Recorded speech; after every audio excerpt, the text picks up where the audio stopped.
Welcome, everyone, and thanks for being here. My name is Michael Fratt. I'm the Assistant Program Director at Drisha. I'm very happy to have everyone back for our third session in our course, Quandaries of Quarantine in Biblical, Talmudic, and Hasidic Literature with Rabbanit Leah Sarna. Rabbanit Sarna is the Associate Director of Education and the Director of High School Programs at Drisha. She has previously served as a Director of Religious Engagement at Anshe Shalom B'nai Israel Congregation in Chicago, and was ordained at Yeshivat Maharat in 2018. We have been working our way through this course as part of our spring session on perspectives on quarantine. We have 8 courses that are running between Pesach and Shavuot, dealing with different perspectives on plague, quarantine, and disease, kind of various ways that Jews have approached these topics throughout history. And this course in particular, we have been thinking about the many forms that solitude takes in Jewish tradition. We have discussed Miriam and Aaron and the high priest as biblical models for solitude. We have discussed in Yoma last week the different models that we had for the high priest quarantining, including whether or not it's based on the priestly consecration ceremony in Shemot and Vayikra, whether or not it's based on Moshe before Mamad Har Sinai. Tonight we're going to be delving a little bit more into the Gemara, and I'm going to share a source sheet in the chat in just a minute, and I will also put a copy of it on our Facebook Live page so that people can follow along there. But we're really excited to be coming back for the third of 4 sessions for this really, really wonderful class.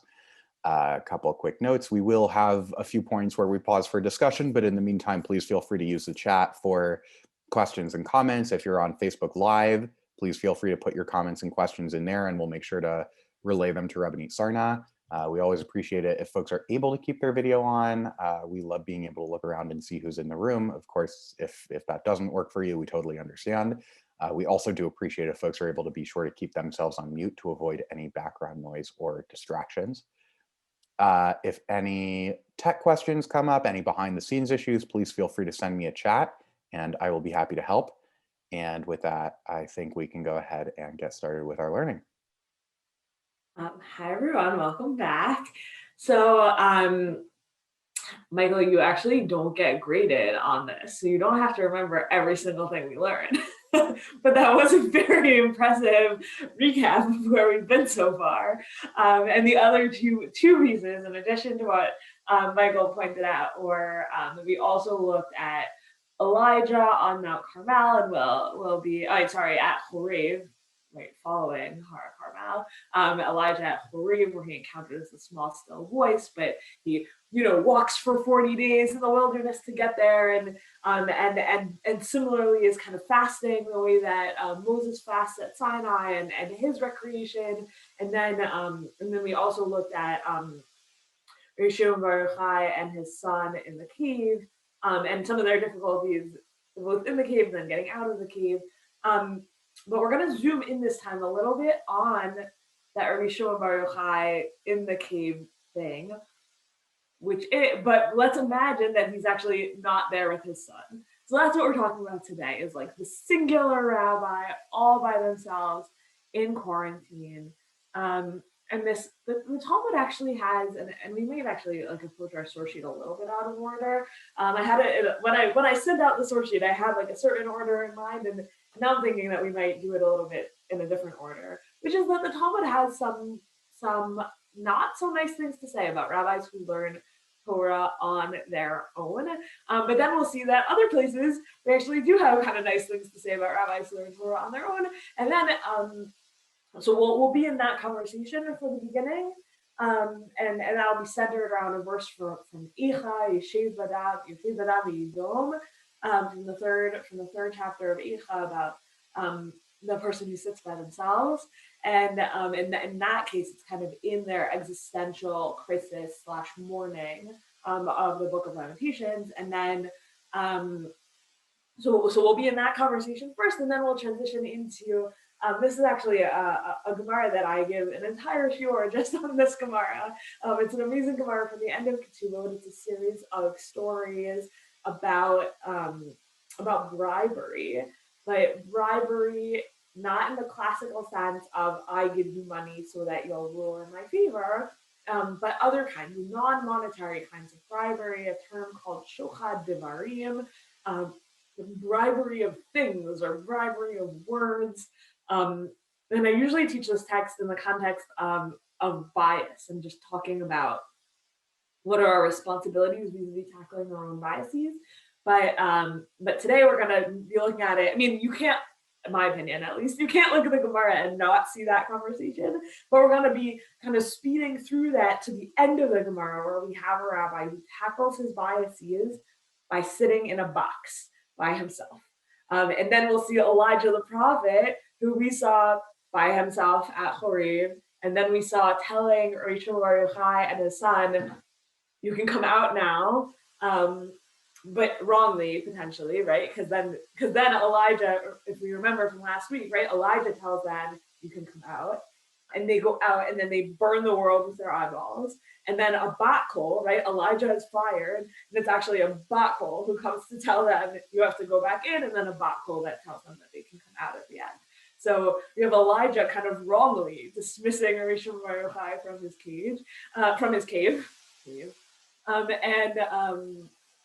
And then so here we'll see this rabbi, Rav Anan. I'm just totally giving it away for you from the start, but I think sometimes that helps that you have kind of a picture of where we're going. We'll see that Rav Anan learns by himself in a box so that Elijah will return to learn with him.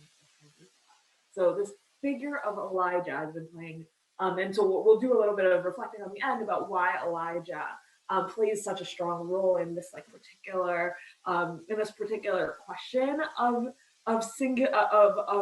learning Torah by yourself and of solitude and of this particular model of quarantine. But let's get to the sources. So those are put in the chat, and I'm going to share my screen. And as I mentioned, we're going to start a little bit out of order. So we're actually going to start with this Gemara and Tani. Let me just make it here. Oh, okay. So we have a statement in the name of Rabbi Yossi Bar Chanina, who says, "My dichtiv charav al habadim v'no'alu." So what is it? What does it mean when the verse says, "A sword is upon the boasters, and they shall become fools"? Sorry, there's something happening in the chat. Okay. Have I sufficiently zoomed in on the sources? Yes, okay. A sword is upon the boasters, and they shall become fools. What is it? So Rabbi Yossi Bar Chanina asks that, and then he provides a midrashic interpretation. Charav al so'onehem shel talmidei chachamim, which is a sword upon the quote unquote enemies of Torah scholars, which really just means Torah scholars themselves, but like bad Torah scholars. She'oskim bad bebad batorah. So it's a sword upon Torah scholars who sit alone and study Torah. V'lo od ela shemitapshim, and not only that, but they get stupid. Shenemar v'no'alu, because it says, and they shall become fools. V'lo od ela shechutim, and more than that, they're sinners. So you sit and you study alone, there's a sword hanging over your head, you become stupid, and you're a sinner. Right? It says in our verse in Jeremiah, they shall become fools, no'alu. Asher no'alnu v'asher chatanu. For we have done foolishly and we have sinned. This is after the spies, the sin of the spies. And we, again, for people who are familiar with High Holidays liturgy, you're familiar with Asher no'alnu v'asher chatanu. I'll not read all of that. Right, okay, great. Right, so what is this? So how do you know that scholars who study bad divad, when they study alone, they not only get stupid, but they are sinners, because no alu is become fools, and no alnu from asher chatanu asher no alnu.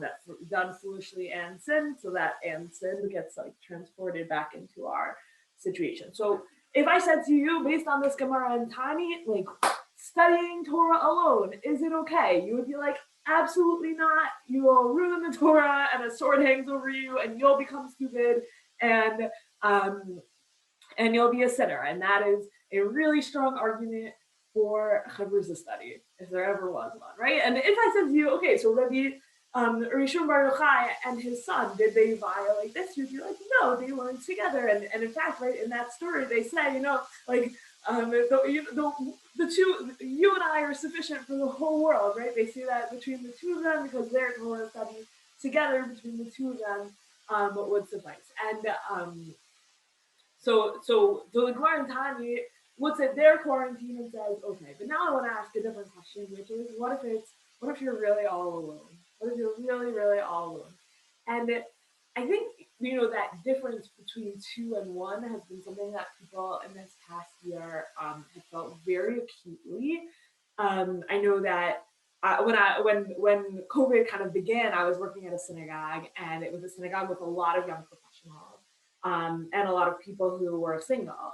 And my experience was, or what I was hearing was, that the difference between people who lived with a roommate and people who lived totally alone, their experience of those early days before people started forming pods and started, really like being comfortable hanging out with people outside, like those early days, March and April of last year, the experience of a single person with a roommate and a single person alone were like day and night, so different. The difference between one person and a person who even has someone who they maybe before this didn't know very well or something like that, is just like an extraordinarily different. It's still very isolated. Still, if I'd said to the person with a roommate, like, oh, are you in quarantine? They would have been like, yes, I absolutely am in quarantine. But being in quarantine with even one other person is massively different than being in quarantine by yourself. And I would say the difference between like 5 and 2 is less great than the difference between 2 and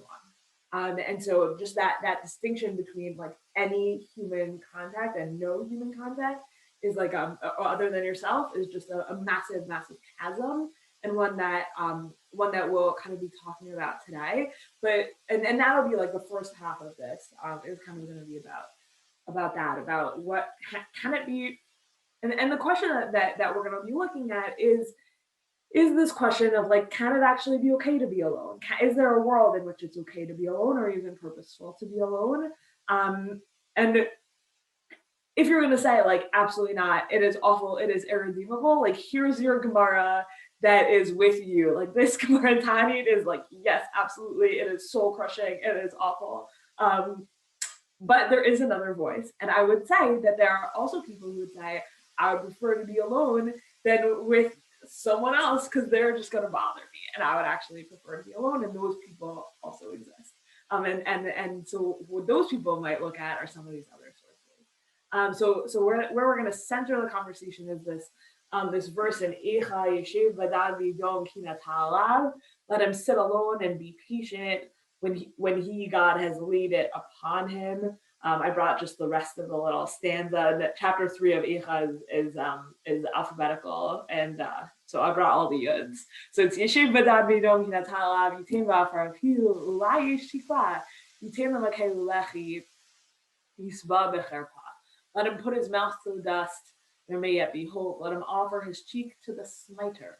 Let him be surfeited with mud. Okay, so let him sit alone and be patient.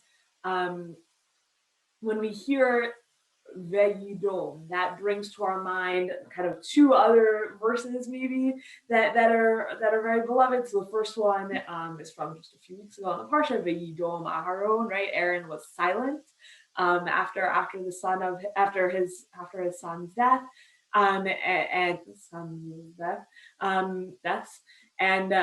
then it also brings to mind verses we looked at last week of the Kol Demama Daka, Vayidom Kol Demama, of the still silent voice that Elijah heard at Horeb in his kind of recreation of Sinai. Okay, so we start with these verses. And where these verses appear is in our exact question in Pirkei Avot. So Pirkei Avot has, it has like its argument for a minyan. How do we know that when 10 people are together, the Shekhinah is with them? And then it kind of like narrows. And then we get to, and this was really on my mind, just to like go back to the like March, April of last year. I think I posted this Mishnah on social media, like right before Seder last year. Minayin shafilu echad sheyoshev v'osek b'Torah shekadosh baruch hu kovea lo schar. How do you know that one who sits and studies Torah, the Holy One fixes a reward for him, assigns him a reward? Shene'emar yeshev b'adav v'yidom kinat ha'alav. It says that he sits alone and meditates in stillness, yet he takes a reward unto itself. So what is this? They translate v'yidom, not just being quiet, but actually meditate in stillness, as in learn Torah. But the Mishnah can't even imagine like learning Torah out loud by yourself. So it's even if you're just by yourself, and therefore it's kind of saying it on the inside, it seems like, in your stillness. And there's actually some questions about that, like what was literacy like pre kind of paper? Was there such a thing as like, were they actually always, when they were reviewing or something like that, was it always out loud? Could they read without moving their lips? There's like all this like history of literacy stuff that is super interesting, but I'm just very much not an expert in, but it seems quite relevant to this conversation. So maybe we can all, do some research and come back to it. But the way it seems like the way that Pirkei Avot here is reading it is that this one person is sitting by himself learning Torah, and what is he doing when he is yeshiv b'dad v'yidom? Like how it's interpreting the verse in Eicha, it's he's sitting alone in silence but still learning Torah. And the Rambam on the Mishnah takes it in that direction, but connects it into some of these other texts that we've looked at. So Pirush v'yidom min hadibur anistar mikol d'mamad daka. So it says he is silent, and that's a hidden speech, meaning he's still doing something in there. It's dibur hanistar, he is speaking, but like in his silent way, but he's still speaking. And what is that? That's the kol d'mamad daka. So it's not just demama, there's still a kol behind that demama of the person who's learning Torah by himself. But the other beautiful thing that Rambam's doing is then connecting it back in. Like, what is this like connection to HaKadosh Baruch Hu that you, when you're sitting learning by yourself in the Vayidom, kind of sitting, like what element of God are you connecting to? You're connecting to the version of God that's there in that silence, that's there in the Elijah by himself, feeling so lonely. Other prophets have been murdered by Jezebel. And he's so alone and so angry, and then God is there in that quiet, lonely silence, and that's and there's like a Torah there and a voice of Torah there too. So that's what Rambam is really reading into this. So the Rambam's reading into this Mishnah in Pirkei Avot. And then he quotes Unkelos on V'yidom Aaron as V'shatig Aaron, V'rayato shehu kamisha kiyem kol haTorah kula. And the proof is that it's as if he upheld the whole Torah. And the way you get to there is from ki natal alav ki ilu netinat haTorah kula hayta ba'avuro levad. So his reading of, so he reads the second half of this verse, when he has laid it upon him, ki natal alav, as like, what does that mean? It means God like put the entire Torah onto him, and therefore he takes a great reward because he is living out this kol d'mamad daka, this vayidom Aaron, and through that he merits the entire. It's as if the entire Torah was given for his sake. So that's pretty high praise for someone who sits and learns Torah on their own. But it does seem like I do just want to hone in on this afilu, right? Minayin she'afilu echad yoshev. So it's not like, oh, the best thing is to sit by yourself. But if you have to have company, then okay, God is still with you in 2. Okay, God is still with you in 5. Okay, God is still with you in 10. Like, that's not how the Mishnah is structured. The Mishnah is structured with like 10 and then shrinks to even 1.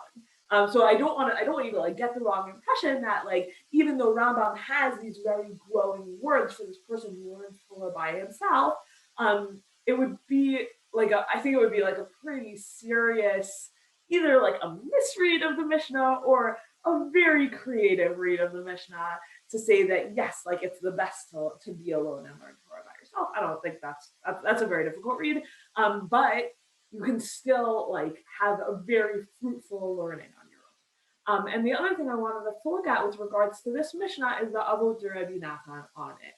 So here we go. It's great.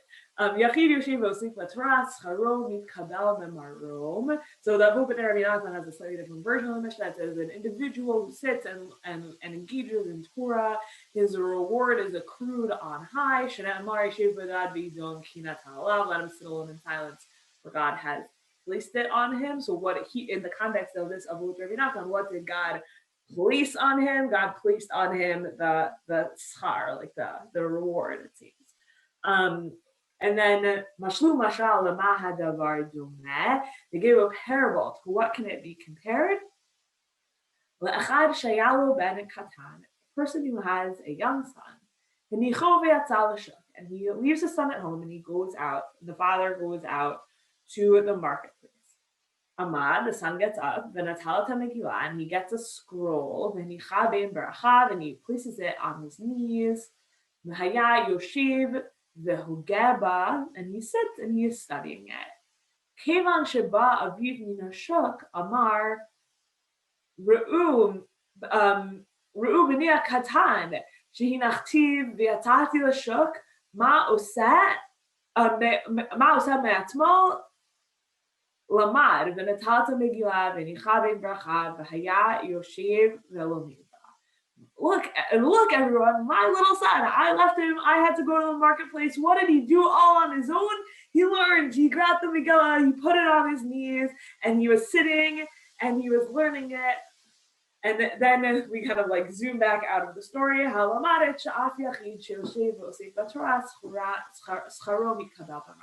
learn from this that even an individual who's sitting and learning Torah, his reward accrues on high. So this story is all sorts of things. I think it's a very like sweet story. This image of like, this child who exceeds expectations and learns what, learns when the father isn't expecting him to, and all of that. But I think when you take the story from like the mashal and try and map it onto the nimshal, that's when it gets like a little bit more complicated, because this whole time, right, we've been trying to the Mishnah starts out, 10 people learn together, the Shekhinah is there with them. Well, if the father here is God, then when this kid is learning, where is God? God is in the marketplace. God isn't there. God has left, and this kid is learning on his own, and the father then is proud of this kid. The father says, like, the kid accrues merit. But what a kind of sad, what a sad way to understand what's happening to this kid, or what's happening when you learn Torah on your own, is actually like, yeah, the Shekhinah is not there. Like, God's presence is not there, but you can still find merit even in a world in which God's presence is not there. So I will say, like, I think, for like a different shiur, like back to the like, I gave a shiur before Purim about like God's hiddenness and Sarna. I think this is an amazing text for that conversation about like, what does it mean to be sitting and learning Torah even though God has left? Wow, like what an amazing articulation of that. But if we're trying to say like, what is this experience of learning Torah, of being all alone and learning Torah in and you're right, if you're learning Torah, like you're trying to be in a relationship with the divine, and the divine then is not there. And so there's some consolation that God will come back, God will notice and be so proud at the end. But at the end of the day, you're the person who had to get up and take initiative when you were left all alone. And there's a certain amount of like, oh, if you're alone, the only reason why you're alone is because you were abandoned. And not like, this is not me, by the way, like parent shaming or anything like that. Like, oh, dad had to go to work, like none of that. But right, but I think there is like a feeling of that within this Mishnah of like the kid was on his own, left without instruction, left without anything, and then exceeded expectations, but those expectations were very low. So it does seem like, as I mentioned, kind of at first glance, it's like this very kind of like sweet story about this kid who learns Torah, but the minute you try to like apply it to the situation of the person who's learning Torah on their own, and then God is the father and the person who's learning Torah on their own is the son, it all of a sudden becomes, I think, quite sad and difficult. So we seem to have this kind of tension. We started out with the Gemara and Tanit saying like, absolutely do not ever learn on your own. Then we saw the Mishnah, which said, which seems to say like, yes, like there's still reward in learning on your own, and the Rambam who connects you then to this like access to God of the Kol Madaka and the Vayidom Aron, and the whole Torah was given for you. That's what Kinatal Alav means. It means that the Torah was given for just this person. That's like really the Rambam kind of blowing open this, like, yes, it's amazing to learn Torah on your own, which is like not so surprising given that the Rambam was like really, how there's like people in the Gemara who like, who their chavrusas were, like Rabbi Yochanan and Reish Lakish or whatever, right? Like if I said to you like, who's the Rambam's chavrusa, you'd be like, right? And the Rambam, more than that, right? Like the Rambam also thought he was, right? Because as opposed to, let's say, the Tosfot. So the Tosfot and the Rambam were at the same time, but they didn't know about each other. And the Rambam thought he was the last Torah scholar like in the planet. And whereas the Tosfot like had each other, right? The Tosfot are always in conversation with each other, and they're part of this like vibrant discussion. I mean, whatever, to say the Tosfot as if it's like one unitary thing that appears on the side of the Gemara, for sure, right? That's complicated. But you do kind of often see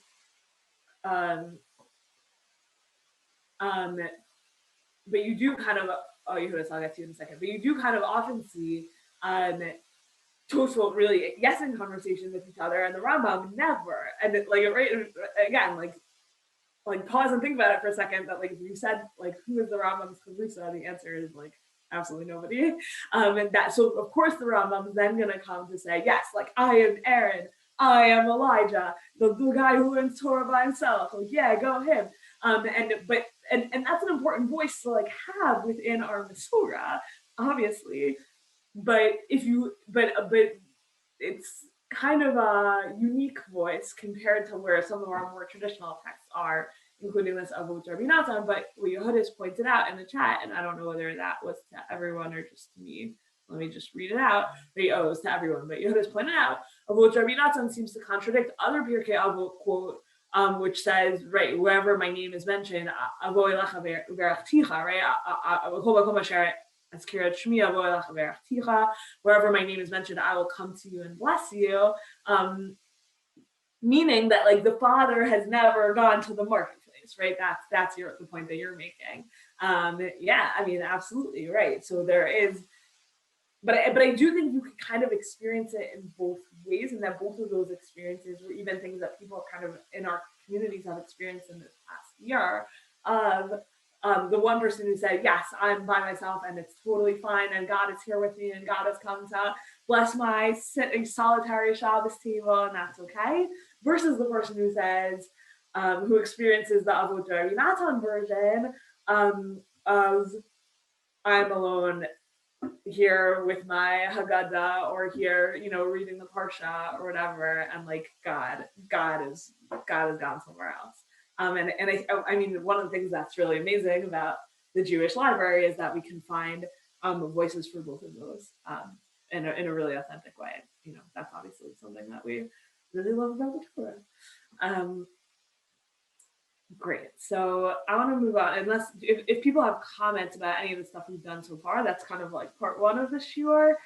So definitely pipe in now, and I'll just breathe for a second, and then we'll move on to our long Gemara and Ketubot that will probably jump around in a little bit. Yeah, Chaya. Thanks. I just had one comment. Just in the Avot Rabbi Natan, I just maybe this is just like, I don't know, representative of like where I am in my own life right now. But when I first read it, I didn't read the abandonment as a like, oh, as nice as it is, there's like a loss or an abandonment. Like to me, that the father going to the marketplace isn't about leaving. It's about like lack of structure, which is partly like I just got back from my Shana Bet. So like for me, learning Torah is a lot easier when I have a shiur like this than if I'm just like sitting in my room alone. So when I read that, I was like, oh, this is about learning Torah when you don't have structure and you just do it. And like, I'm not like, I hear what you were saying, but I'm not like so convinced that it has to be like a loss necessarily, or just a description of what sort of circumstance this is. Doesn't mean that like God is not there. It's that nobody's there making you learn.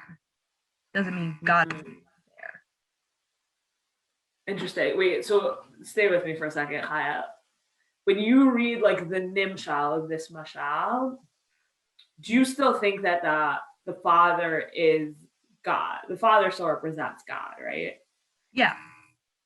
Yeah. But when the father goes to the market, that's not like abandonment. That's just like like I just don't think it's like one-to-one translation of like if the father's leaving, that means God is leaving. Like if the father's leaving, that means lack of structure, and that can mean right. So sorry. Okay. So I think it's like you have a very like X equals Y sort of understanding of it, and mine's a little more like less within the lines, which I don't know. I think it's just a different way of reading it.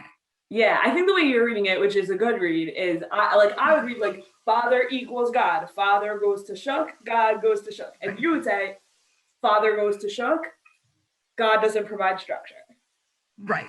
Yeah. Or just there isn't structure. Yeah. Right. Like when the father comes back, that's definitely God. But like in like the setup of the mashal, I don't know how like that's all. Yeah. Just a thought. Cool. But yeah. Thank you for that. I think it's cool how like, yeah, I like I'm seeing my own like current mental state in my own reading of it, which is like subjectivity, whatever. But that's the godless of the Torah. Like I love that. Absolutely.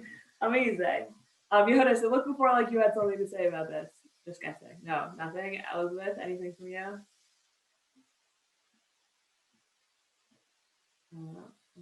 Are you Elizabeth? I can't hear you.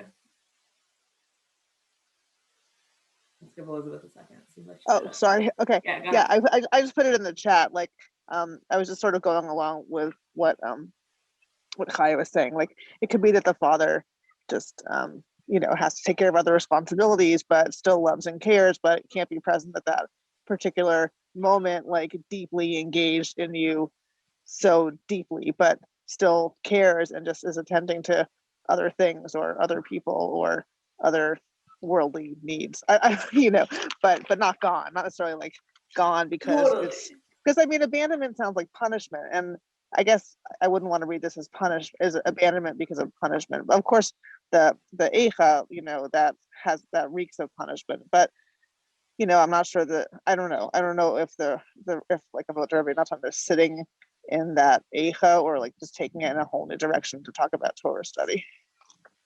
Yeah, I love that. Right. Part of it, what a read that you're bringing to this, which is really, really good, is like, what does the shuk represent? Does the shuk just represent I'm a working parent, or does it represent something about like hefker? Does it represent something about like a free for all or like an abandonment? And you guys are both pushing back that I presented like a very strong reading of it, which is not necessarily the only or the best or the most right read. And Elizabeth, I think you did a really good job of kind of like pointing out that evidence in both directions. But yeah, I definitely agree that a lot turns on how you read the shuk.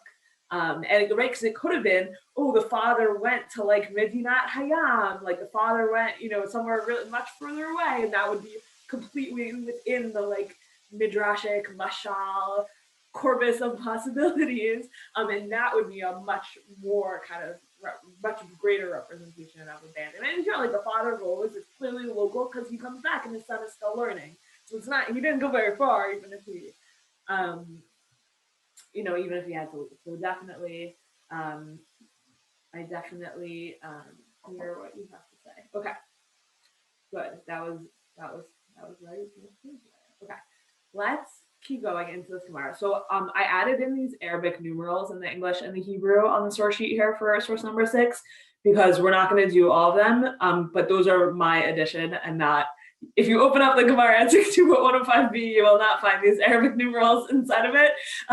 But it's just a long Gemara, and I thought it would help us keep track of where we are.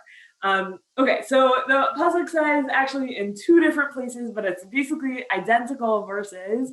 V'sholcha, both in Mishpatim and in Devarim, v'sholcha lo tikach. You shall not take a bribe. Eino tzarich lomar shochad mamon. The pasuk doesn't need to tell you not to take bribes of money. Ella afilu shochad devarim nami asar. But even bribes of words or things, right? We know that devarim in the devarim can mean a few different things. It can mean words. It can mean just things. A series of concepts. All right. Anyways, even shochad devarim is also prohibited. And we know that because this is like, it's always fun when the Gemara entertains like counterfactual ideas of what the Torah could have said. So from the fact that the Torah could have said betza lo tikach and instead said shochad lo tikach, so the Torah could have said don't take gain, and instead it said don't take bribery. We know that it must be something bigger than gain. It must be like shochad must mean something more than betza means, or else the Torah would have said betza. Okay, so like the quality of that kind of argument, sometimes you see arguments like this even in the Gemara, and the Gemara just like rejects them out of hand. Like, no, like the Torah just had to make a decision about what word to use. Moving right along here, but here the Gemara really goes for it. And like you can find shochad devarim is makes its way into the Shulchan Aruch. So, but the Gemara knows that this idea of shochad devarim is like a really interesting one, and therefore furnishes us with it asks the question, shochad devarim, what is shochad devarim? What is this bribe of words? And instead of saying here's a definition, the Gemara gives us a series of stories, which is just the absolute best. And these stories are fantastic. And the way to read this Gemara, meaning there's so many different ways to read it, but each one gets like more and more like ridiculous and intense, and you could read the whole thing as like comedic.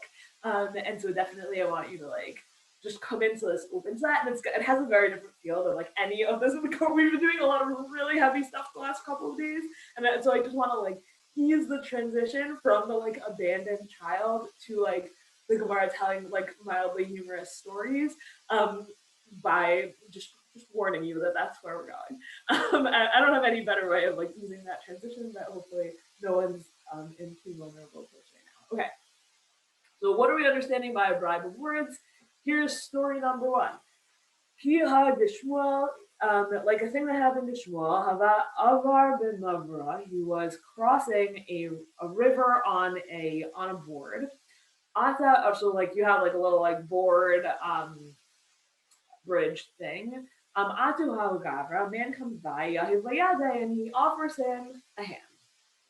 Amarle, Shmuel says to the guy, Maya viditzich, what's your business here? Amarle, and the guy says back to him, Dina Itli, I have a lawsuit. And Shmuel responds to him, Psil Chaladina, I am disqualified from acting for you in that suit. So what is shochad devarim? If I said to you, like, well, what even are the words here? You might say there are no words. You could also say, no, the words are the dina ili, right? Shmuel said to him, what's your business here? And the guy says, I'm here for a lawsuit. The fact that he disclosed that what he's here for is a lawsuit, maybe is what the bribe of words is. The whole thing is very kind of murky, but that's definitely an interesting read. Like and then because part of it is like this question of maya v'ditzich, it could be construed as like, why are you helping me? And then the answer is, I have a lawsuit. Of course I'm helping you. In which case, of course, Shmuel then has to recuse himself. That's like one potential read of the story and the words. Another potential read of the story and the words is Shmuel saying, is that the guy actually giving Shmuel a hand is the bribe. and that the actual like the bribe of words is lavdafka, is not necessarily words. It's just any kind of like small fever, nicety can constitute shulchan dvarim, and that would be shulchan dvarim. So that's just two different kind of ways to read the story, and it leaves open this like, what is shulchan dvarim? And I think after reading the story, you can still like pretty confidently say, I don't really know. Because there's like at least two super compelling reads of the story, and I think if I were teaching this story in a different context, which I really often do, as I mentioned at the top, we would spend really a lot of time like talking about different potential reads and what exactly is wrong with this case. But since that is not our purpose and we have to get to the end, we're just going to keep plugging away. But for another time, if you ever see me giving a shiur with the word bias in the subject line, that's this, and you can come and hear it in that context. So we have another story about a Mamar, and again, we've jumped a whole bunch of generations, right? So Shmuel's like first generation of Mora, a Mamar is I think like a sixth or seventh generation of Mora. Like we've moved far along here. Amimar Habayati, V'Kadai and Dina. So Amimar is sitting, and he's not just on his way to the courthouse like Shmuel was, but he's sitting and doing judgment. Parach Gadva Reshe, and a bird flies down on his head. Atu Hagavra Shaf, and a man comes by and knocks the bird off his head. Abimar says to him, "My Avidatzich," he follows that same script that Shmuel followed. He says, what are you doing here? The guy says, I have a lawsuit.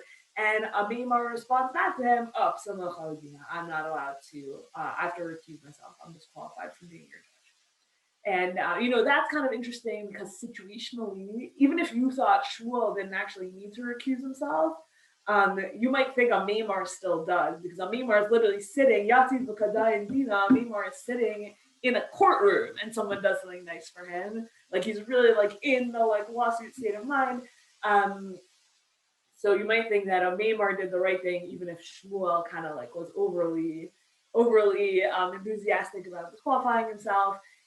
And but the other thing to notice, obviously, is that they follow this exact same script. So is this like and where I like to take this in a certain sense is like, if you're trying to train yourself not to be biased by things, you have to learn how to constantly be questioning the way you think about things. And just to kind of prove that, so let's take a look at, we're just going to skip number 3 and go to number 4.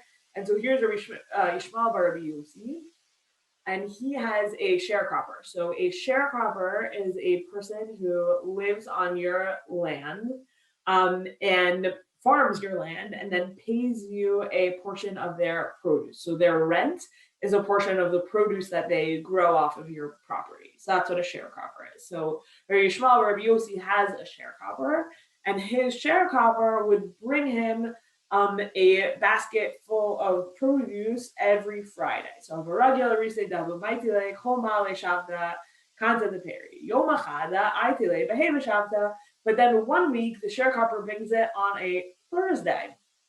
So Rabbi Shmuel notices something's weird, and he says, "My shna, what's different about today?" The sharecropper responds, "Dina Ilai." He says, "Oh, I have a lawsuit. And he says, "I'm on my way to town anyways. I thought once I'm already on my way, I'll bring you my basket of fruit." Lo kavili. Rabbi Shmuel Bar Yochai does not accept the fruit from him, and instead in addition he says, I'm also disqualified from being your judge. And he finds 2 other rabbis and they judge his case. There's a lot of literature about, is it 2 rabbis and him, or are 2 rabbis actually sufficient to be a beit din here once he's recused himself, or like what exactly is the situation? Anyways, see you there for all of that conversation. We're not going there, but just wanted to flag it. And as Rabbi Shimon Bar Yochai is like going on his way, setting this all up, going back and forth, Omar, he says to himself, oh, if he wants, he can make a claim like this. Oh, if he wants, he can make a claim like that. And then he notices what's going on inside of his own brain, and he says, wow, the despair that waits for those who take bribes. Ma ani shelo natalti. I, who didn't take a bribe, ve'im natalti, and if I had taken a bribe, sheli natalti. It wasn't even a bribe. It was produce that belonged to me, like it was rent owed to me. How much worse for people who accept bribes. So meaning what happens is, like, this guy just brought his rent a day early. He showed up to pay rent a day early. Rabbi Shimon doesn't take it and recuses himself, and still finds himself being affected by it, and feeling affection, and like siding with the sharecropper, and trying to like figure out, oh, what kind of argument could he make? He could argue like this, he could argue like that. And then he realizes, oh my gosh, like he was just paying me rent a day early, and that got so into my head.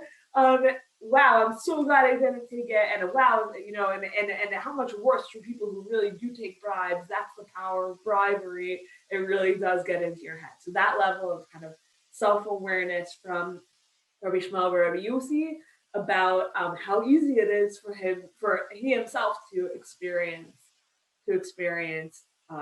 bias. Okay, we're going to skip now to source number 6 because it's a long one. So I just want to make sure we like have all the time we need. Okay.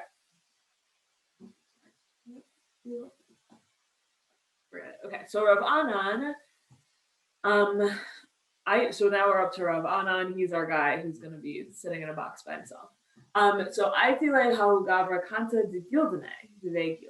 So a man brings Rav Anan a bale of small fish. Right?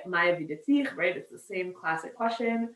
He says to him, Rav Anan says to fish guy, what is your business here? Fish guy says to him, Dina Itle. Fish guy says, I have a lawsuit. Rav Anan responds, and then Lo Kavim Minayin. So Rav Anan does not take the fish from him, and in addition says Psil Nachal Dina, and in addition says, I'm disqualified from trying your case.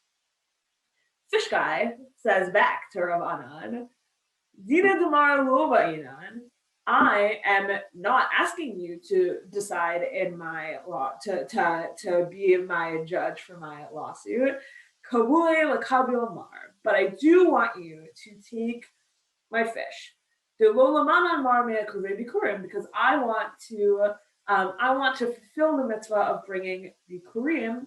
And then he quotes a brayta, the Tanya, v'ishma mibal shalisha ve'avei le'ish Elohim lechem bikurim estrim lechem seorim v'karmel v'tzipun. So he brings a brayta which quotes a verse from Malachim Bet that talks about a person who brought this like gift of a man from Baal Shalisha who brings a gift of first fruits of bikurim of barley and corn right, not really corn. I don't know why they translate corn here. They didn't have corn, but barley and like dry and carmel, whatever, dry grains in his basket. And the Brayta continues, Elisha ochel bikurim hava. Was Elisha is the man of God referenced in the verse. Was Elisha entitled to eat first fruits? Right? He's not a Kohen, he's not at the Beit HaMikdash. Rather, this verse comes to teach anyone who brings a gift to a scholar, it's as if they brought their sacrificial first fruits. So therefore, the fish guy continues. Therefore, Rav Anan responds to fish guy. I wasn't going to accept your fish, but now that you've told me the reasoning, now I will agree to accept your fish. So Rav Anan has been convinced to learn Torah from fish guy. Fish guy convinced him to take the gift. Okay. So then Rav Anan wants to set up fish guy with a new court. Shadri l'kamei to Rav Nachman. So Rav Anan sends fish guy over to Rav Nachman, and he sends him with a letter. Shalach lai nidaine mar lahai gavra de ana anan psil. Master should judge this man, for I, Anan, am disqualified from being his judge. And so then what happens is Rav Nachman sees the okay. So then Rav Nachman sees the letter and says, "Mi deshalach li hachi," from the fact that he sent me this letter. Shvamina krevehu must mean that fish guy is a relative of Rav Anan. And then, okay, and what's going on in Rav Nachman's court at this moment? He is judging the case of that involved an orphan. And Rav Nachman says to himself, Omar, hayaseh v'hayaseh. There are two positive commandments in front of me. Aseh de kvod Torah adif. And the positive commandment of showing respect for the Torah should take precedence. Therefore, and therefore, he sent out, he postponed the court case of the Yatom, he postponed the court case of the orphan, and brought in fish guy. And then came on the Chazabaldina, when fish guy's prosecutor or whatever, the other Baldin, the person who's against fish guy, saw how much honor Rav Nachman was showing to fish guy. He like held back his claim. So when the other claimant saw how respectfully Rav Nachman was treating fish guy, he said, forget it. And so one of the questions that comes up here is, what is this istatin tane? Is it, oh, fish guy must be so amazing, like never mind, or is it Rav Nachman is obviously gonna rule in his favor? What's even the point? So meaning, even if Rav Nachman wasn't going to do it, there was, and so like in that second read, there's a miscarriage of justice. And so you could say to yourself, who's responsible? Seems like for sure Rav Nachman should not have pushed off the case of the Yatom. That seems clearly wrong. Should Rav Anan maybe not have sent a letter? Maybe Rav Anan should have just said, okay, walk 2 miles that way, you'll find Rav Nachman's court, sorry. Maybe Rav Anan was participated in biasing Rav Nachman. Maybe Rav Nachman should have realized, in that reasoning between, quote Torah adif, like I have to give respect to the Torah, so let me give him preferential treatment. Maybe you should have realized, this is a courtroom and I don't give preferential treatment.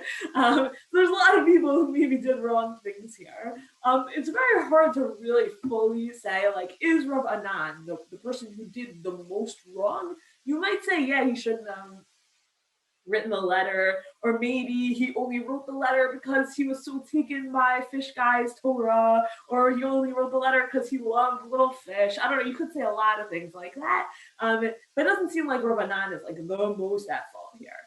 However, Rav Anan is where the story continues, because here's the truth about Rav Anan is that he was so awesome that Havaragil Eliyahu Da'ate Gabe, that Elijah frequently visited him. In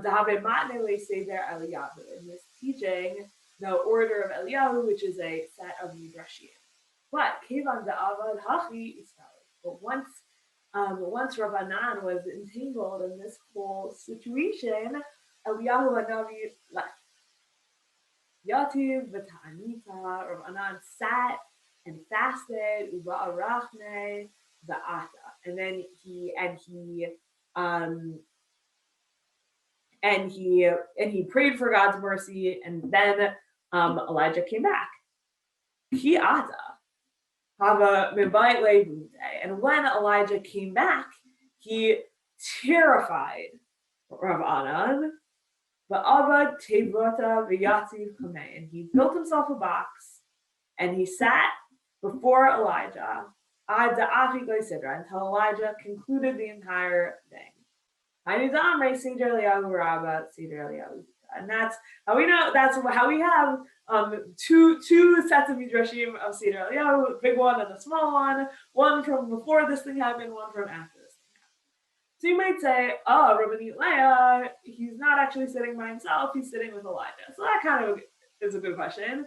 Maybe he's sitting with Haruza with Elijah, and therefore, like, it's not actually relevant to our opening conversation, because that was really about being totally alone.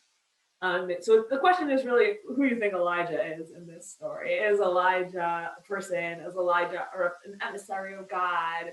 Is Elijah like fully Rav Anan's like equal chavrusa? Clearly not equal. Clearly, at least at the very least, you must admit that Elijah is at least the teacher in this situation. If Elijah really counts as like any kind of like equal co-human at all, which I think the only human that's happening in this chavrusa pair is Rav Anan, in which case Rav Anan is sitting by himself and having like an encounter with the divinity. That's how I read it, but I understand that you might think no, like Elijah here is playing like a person role, in which case that person, in which case Rav Anan really is not by himself. But where I wanted to go with this is that actually, like in this story, Elijah is the model and the king of by yourself and of finding that kol d'mamad zakah, and that this is in fact then an argument for by yourself, because when Rav Anan was engaging with other people, he wasn't qualified to have his chavrusa with Elijah, because even just like listening to someone else's Torah and then like trying to do right by them, Rav Anan got all entangled and ended up causing an injustice. And if you want to be at the level in which of like scrupulous zealotry, kano kaneti lalokim, right? We saw last time, like I've been just like this primary zealot for God. Then you have to sit in a box and cut out the world. And that's how you achieve the ability, that's how you gain the right or the status to learn Torah with Elijah. Now, the question for that is, well, is that something you want? So from the perspective of like, I could be in a box or I could not be in a box, if you're a person who people want to be coming to bring their first fruits and to share their Torah and to teach and to whatever, like you might say to yourself, it's actually not worth it. Meaning like, yes, you're going to do your best and sometimes you're going to cause some miscarriages of justice.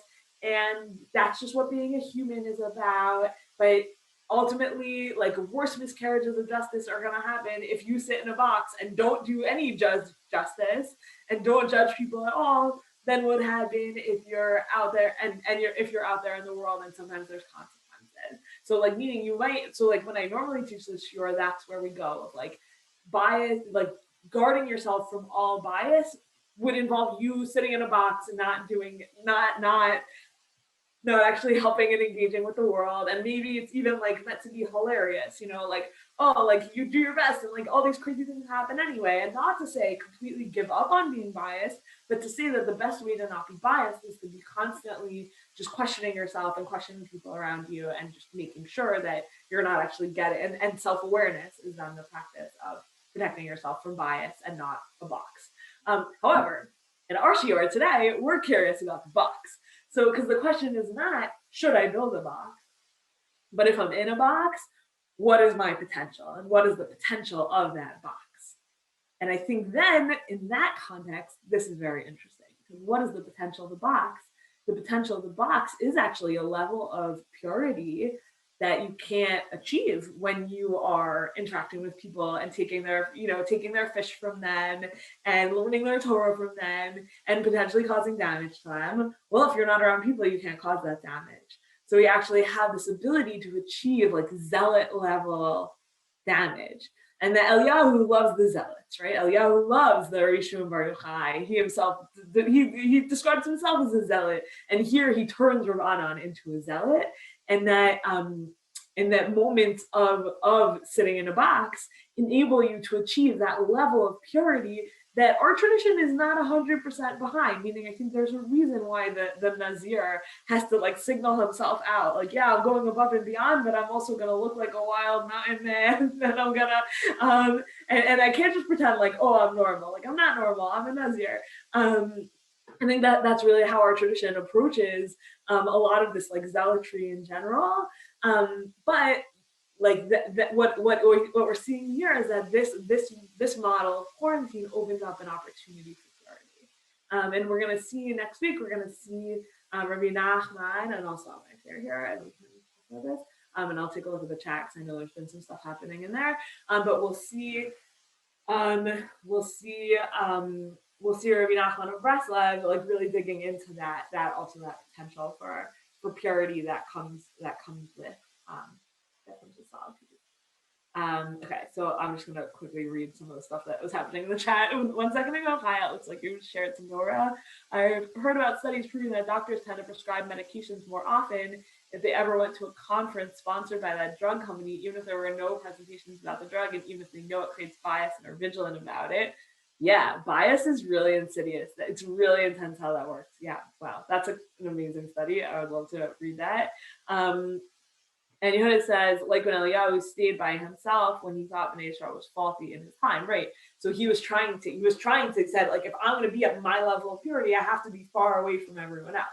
And that being by yourself then can provide that level of purity, but that level of purity and it's saying like that language of purity, it really ties back into the Kohen Gadol separating from his wife and separating from his house and all of that we saw. Moshe separating from Moshe getting purified. What was it, like Kadesh Anan that we saw last time? Like there's a lot of, so this is like intellectual purity, and that was maybe like physical purity, but that's something that can maybe only be achieved in this level of solitude. So that's just our third model for tonight. Next week we will leave the Gemara behind, which I'm always loath to do, but sometimes it's for the best. And we'll look at some Breslov and Great. Thank you so much for this wonderful class. I also wanted to make sure, and folks should feel free to stick around and ask questions, but I wanted to make sure that folks also know about a few upcoming opportunities we have. In addition to our last class for this series coming up next week, Rabbanit Sarna is also going to be teaching for Drisha this coming Sunday, April 25th at 9:30 a.m. as part of International Women's Talmud Day, the theme of which this year is Masechet Yoma. So Rabbanit Sarna is going to be teaching a 45-minute shir, and later in the day we will also have a gathering for alumni of the Dr. Beth Samuel's Drisha Summer High School program. So if you are interested in learning with us, or if you're an alum of the program and want to connect with some other alumni from that program, please feel free to get information for that on our website. We also have 2 new classes starting next week. Starting on Monday, the 26th at 8 p.m. We have What Stops the Plague with Miss Miriam Gedweiser, and starting on Wednesday, the 28th at 1 p.m. we have Divrei Dever Responsa in Plague Time with Rabbi Dr. Shlomo Zuckier. So you can get information about our Sunday International Women's Talmud Day shir, as well as those 2 classes that are starting next week on our website at drisha.org/classes. We hope you'll take a look and check those out. And of course, we hope to see you back here next week for our final session. Thanks again, Rabbanit Sarna. And if anyone has any questions or wants to chat, please feel free to chime in. And if not, have a great evening and a great Shabbos, and we'll see you all next week.